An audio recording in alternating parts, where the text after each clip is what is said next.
My name is Michelle. Growing up, the difference between my twin sister Linda and me was like night and day. She was the golden girl, and I was not. Our dad, a strict university professor, was always buried in books and lectures, while our mom was the perfect housewife, focused on home and family, urging us to follow her example. From as early as I can remember, being at home felt like sitting through a never-ending critique session. My parents had a plan for the perfect family, and it did not include a daughter who wore band t-shirts and liked to keep to herself.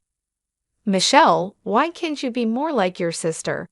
was my mom's favorite line, usually directed at me when I showed up at breakfast with my headphones on, trying to shut out the world. Linda, on the other hand, basked in the glow of approval.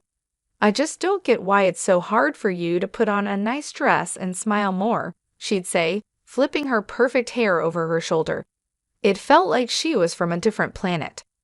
One particularly tough Saturday, as our family got ready for one of Dad's faculty parties, a total bore but a mandatory event for us, I decided to rebel in the smallest way I knew how.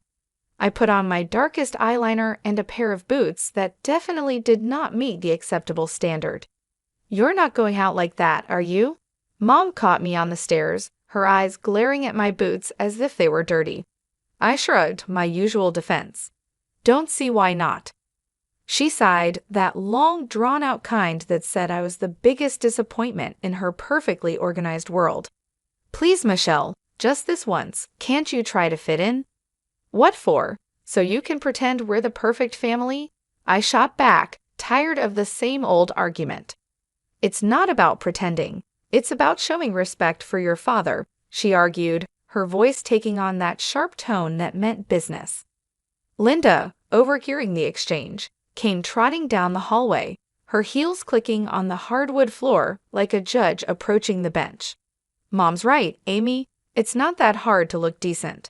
Why do you always have to make things difficult?" "I don't want to be a clone of you, Linda," I snapped, feeling my face get hot. I hated these arguments, hated being compared, but more than anything, I hated feeling like the odd one out in my own home. Dad appeared at the bottom of the stairs, his brow furrowed. "Michelle, go change now. We're leaving in 15 minutes, he said firmly. His tone left no room for argument. He didn't yell, he didn't need to. The disappointment in his eyes was enough to send me marching back to my room to swap my boots for plain flats and wipe away half my eyeliner. As we drove to the party, the car was silent except for the classical music Dad insisted on playing because it was calming. I stared out the window, watching the trees blur past. In that moment, I promised myself that someday I'd live a life where no one could tell me what to wear, how to act, or who to be. Someday, I'd be free from these expectations. My room was the only corner of the house where I could pretend I was somewhere else, anywhere else. Unlike the rest of the house, which was filled with my parents' choices, my room was mine. It wasn't much, just 3 walls covered in sketches and music posters, but it was my escape from the reality of my family's expectations. One evening, as I was trying to lose myself in a playlist of my favorite bands, Dad knocked and marched into my room, his face set in a familiar frown. "Michelle, turn that noise down, and why haven't you studied with Linda today? You know you both have exams coming up," he said, his voice stern. I pulled out one earbud and looked up at him, trying to keep my voice calm. "I've been studying, just not with Linda. I learn better on my own." Dad shook his head, clearly not believing me. "You know the rules. Your sister gets good grades, and you should be doing the same. I don't see why you always have to make things difficult." "It's not about making things difficult," I said, feeling my frustration grow. "I just don't see why I have to do everything Linda's way. Can't I have my own way of studying?" He didn't respond to that, just switched to another complaint. "And those friends of yours, I saw you with them at the cafe yesterday. I don't think they're a good influence. You should be spending time with the daughters of my colleagues. They're more suitable." I felt my temper rising. "Suitable for what? For you?" "Because they talk about economics and pretend to enjoy those boring university gatherings." Before he could answer, Mom appeared at the doorway, her voice sharp. Michelle, your father is right. Those girls are from good families. They know how to behave. They're the kind of friends you should want. I stood up, facing both of them. What if I don't want friends who are picked for me? What if I want to choose my own friends, choose what I study, or even decide what I want to be? That's enough, Michelle, Mom said firmly. You know your future is with the university. Your father has made sure of that. And after you graduate, you'll need to start thinking about settling down. We've already discussed this. Settling down. The words felt like a prison sentence. You mean thinking about being someone's wife, like Linda? Is that all you think I'm meant for? Mom's face softened a bit, but her voice stayed firm. We want what's best for you. Following the path we've set out will give you a good life. A good life, I repeated, the irony bitter in my mouth. Is it a good life if it's someone else's idea of good? No one answered. They didn't need to. We all knew there was no point in arguing. They had their plans, and they expected me to follow them, just like Linda. Linda and I were like two sides of the same coin, always together but never on the same page. At the university where Dad taught, the differences between us became even clearer. She was into business management, the golden child always nodding along in lectures and asking smart questions that made the professors smile. Me, I was stuck in the same program, but it felt like wearing the shoe on the wrong foot, awkward, uncomfortable, and just plain wrong. One afternoon, as I was struggling through a pile of textbooks in the library, Linda breezed in, her notes organized, her smile ready. Hey Amy, you coming to the study group tonight? Professor Hall mentioned he might drop by. It could be good for us to show up, she said, her tone light but insistent. I glanced up, feeling the weight of her expectations. No, I don't think so. Those things aren't really my scene, you know. She frowned, putting her books down with a thud that matched her disapproval. It's not about it being your scene, Amy. It's about making the right impressions. You need to start taking this seriously. We're graduating soon. I shrugged and turned back to my notes. I am taking it seriously, just not in a way that makes me unhappy. Why should I pretend? Because, Amy, sometimes you have to play the game to get ahead, she said, waving at her neat textbooks and color-coded notes. It's not about liking it. It's about doing what's necessary. I shook my head and pushed my chair back with a scrape. Well, maybe I'm tired of doing what's necessary according to everyone else. Did you ever think of that? Her voice softened, but her eyes were still firm. Amy, I'm just trying to help you. Dad won't always be around to fix things. What will you do if you keep pushing everyone away? Maybe I'll figure it out on my own. Maybe I don't need to follow Dad's path or yours, I replied, feeling a surge of defiance. Linda sighed, clearly frustrated. You're so stubborn. Just try, okay. For me, if not for yourself, show up tonight and talk to Professor Hall. It won't kill you. I looked at her, really looked, and saw not just my perfect sister, but someone who cared in her own way. Fine, I'll think about it, I conceded, not ready to promise more. Thank you, she said, her smile returning. It's not that bad, you know. You might even like it if you gave it a chance. Doubt it, I muttered, but I knew I had lost this round. For Linda, I'd show up, sit through another boring discussion, and not at the right times. It was just a few hours. How bad could it be? As it turned out, not as bad as I thought. Professor Hall was surprisingly interesting when he wasn't lecturing from a podium. I even asked a question, which earned a shocked but pleased look from Linda. Later, as we walked back to our dorm, Linda nudged me. See, not so terrible, right? That fragile piece didn't last long. In our final year, Linda introduced us to her fiancé, a lawyer 12 years older, already well established and exactly what our parents dreamed of. Mom and Dad were thrilled, praising Linda for making such a smart choice. Then they turned their hopeful eyes on me. Now, Michelle, it's your turn to find someone suitable, Dad said one evening over dinner, his tone implying my time was running out. Mom nodded enthusiastically, already planning out my life as if it were another one of her well-organized projects. Think about your future, dear, someone who can provide for you, who has a good standing. I remember staring at my plate, feeling trapped. Linda's wedding was planned down to the smallest detail by Mom. From the bridesmaids' dresses to the flowers, everything showed off her perfect vision of family prestige. After the wedding, Mom often visited Linda, giving advice and making sure Linda's life went exactly as she had planned. Watching this, I knew one thing for sure. I didn't want my life controlled by someone else.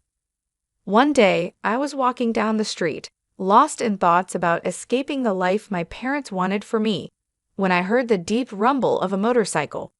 Curiosity made me look. That's when I saw him, Brian, with his leather jacket and carefree smile, pulling up beside me. "You look like you need a ride," he called over the roar of the engine, a playful sparkle in his eyes. I hesitated, looking back toward the path home, then at his outstretched hand. What did I have to lose? "Sure, why not?" I said, my voice a mix of nerves and excitement. Climbing onto the back of his bike, I felt a rush of adrenaline as we sped away.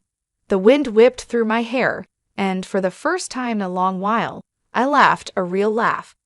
Brian shouted something about showing me his world, and I held on tighter, not wanting the moment to end. We stopped at a diner popular with bikers.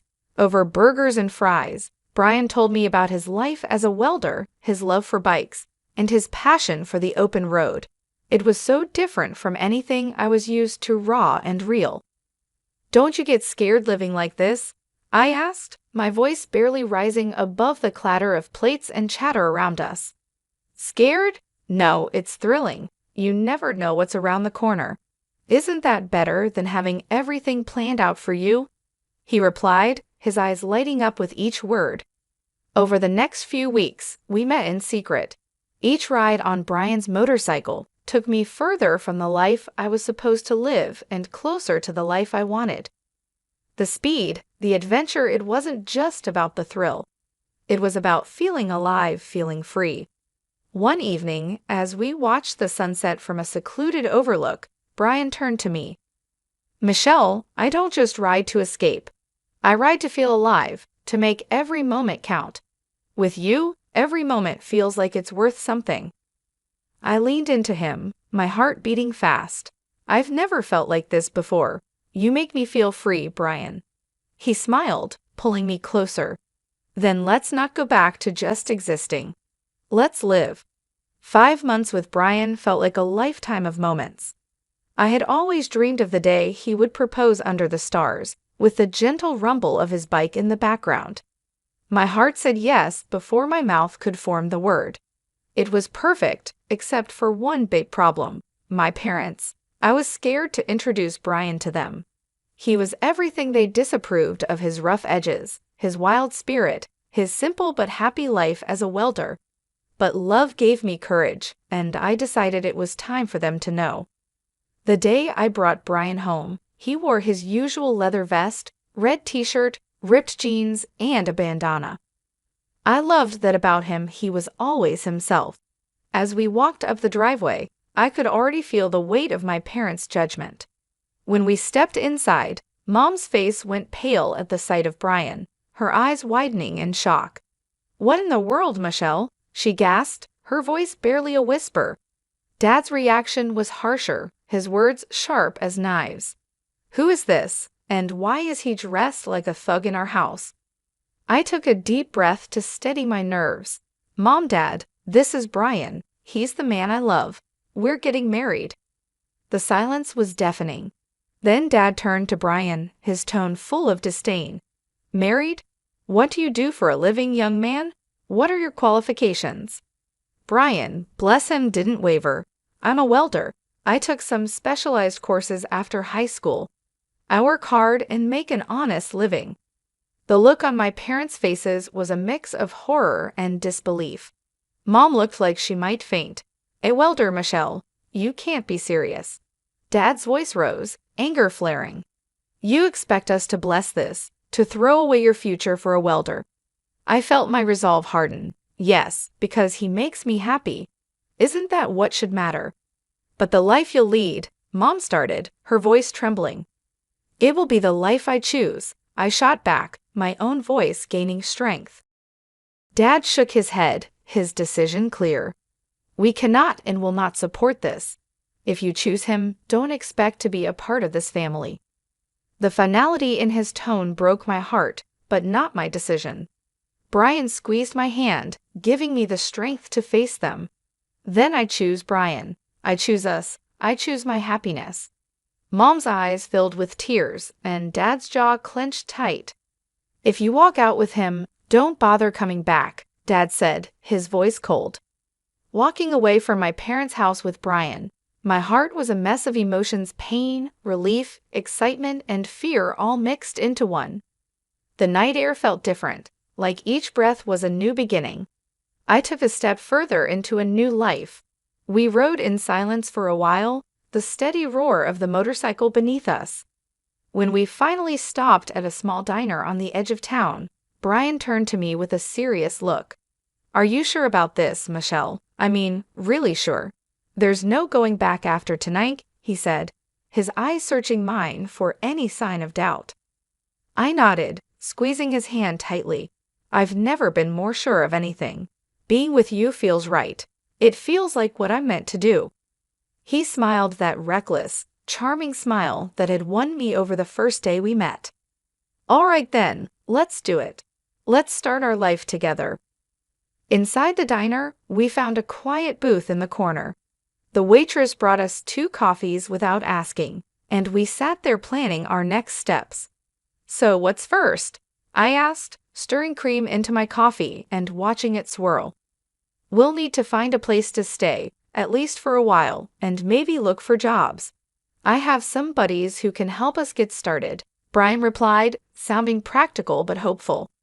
It's going to be tough, isn't it? I said, more as a statement than a question. The reality of what we were doing was starting to sink in. Brian reached across the table and covered my hand with his. It might be, but we'll handle it together. Tough is nothing new for either of us, right? I couldn't help but laugh, a short, genuine burst of amusement. Right, together. We spent hours in that diner talking and planning. Every so often, Brian would mention an idea that sounded so wild and free that it made my heart jump. And maybe one day, we'll save enough to take that road trip across the country. Just you, me, and the open road. I like that, I said, allowing myself to dream bigger than I ever had. Riding back into the city, we began our search. The next few weeks were a blur of activity. We found a small apartment on the edge of town. It wasn't fancy, but it was ours. Brian found work at a local garage, and I picked up shifts at a nearby diner. Life was hard, but it was ours. We made do with what we had, and every night when we came home to each other, it felt like we had everything. Months later, we decided it was time to make it official and got married in a small, intimate ceremony. I held onto a small hope that my family would show up, that they would see how happy I was and let go of their prejudices. But the chairs we had reserved for them stayed empty, and no congratulatory messages came. Despite the sting of their absence, the day was perfect because it was ours. Over time, I grew very close to Brian's mom. She welcomed me with open arms, calling me her daughter and filling in the gaps left by my own family. Her warmth and acceptance helped heal some of the wounds left by my parents' rejection. Things finally started looking up for Brian and me. After he completed some additional training and became a certified underwater welder, his income shot up to $230,000 a year. That change made a huge difference. We managed to buy a townhouse in a nice area, the kind of place I had always dreamed about but never thought I'd actually live in. I started working as a dispatcher in Brian's company. It wasn't just a job. It felt like I was part of something important, supporting the man I loved and building our future together. On weekends, we escaped the city on his bike, roaring through winding roads and taking in the breathtaking views of nature. Those moments, with the wind in my hair and Brian's warmth against my back, were pure bliss. Living nearby, my mother-in-law became a frequent visitor. One afternoon, while Brian was tinkering in the garage and I was making coffee, she arrived looking a bit troubled. "There's been some bad news," she said as she settled down at the kitchen table. "Something about a professor at the university involved in a harassment scandal." My heart skipped a beat. Did they say who it was? I tried to keep my voice steady, dreading the answer. She shook her head. "No, they didn't mention a name on the radio, but you know how these things go. It's probably all over the TV by now." Nodding, I turned on the television and tuned into the news. Sure enough, there was a report on the scandal. As I had feared, my father's face appeared on the screen. The anchor detailed the accusations against him, and I felt a cold wave of disbelief wash over me. Turning off the TV, I sat down heavily, trying to process the news. Brian came in, wiping his hands on a rag, and saw my face. "What's wrong, babe?" he asked, his brow furrowed in concern. I swallowed hard, my voice barely a whisper. "It's my dad. He's been accused of harassing a student." Brian's expression grew serious for a moment before he came over and took my hand. "I'm sorry, Michelle. That's tough news. How do you want to handle this?" I shook my head, feeling unsure about everything. "I don't know. I mean, what can I even do? We're not close anymore." He squeezed my hand, showing he understood. "Whatever you need, I'm here for you. We don't have to figure it all out right now." I decided to wait and see how things unfolded before making any moves. Whatever decision I made, I knew Brian would be by my side, and that gave me the strength to face whatever came next. Life had been peaceful until that unexpected afternoon at work when a familiar car pulled into the parking lot. I hadn't seen my parents in a long time, and the sight of them stirred up a mix of emotions I thought I had put to rest. They both looked dramatically different. The scandal had taken its toll. Mom had lost a lot of weight and looked much older, while Dad seemed broken, a shadow of the stern man he once was. My mother saw me and rushed over, arms open as if nothing had happened, as if years of distance and disapproval could be erased in an instant. But I couldn't embrace her, not now. Instead, I stepped back and took Brian's hand, drawing strength from his presence. "Michelle, it was so hard to find you," Mom said, her voice cracking with emotion. Dad, always the blunt one, got straight to the point.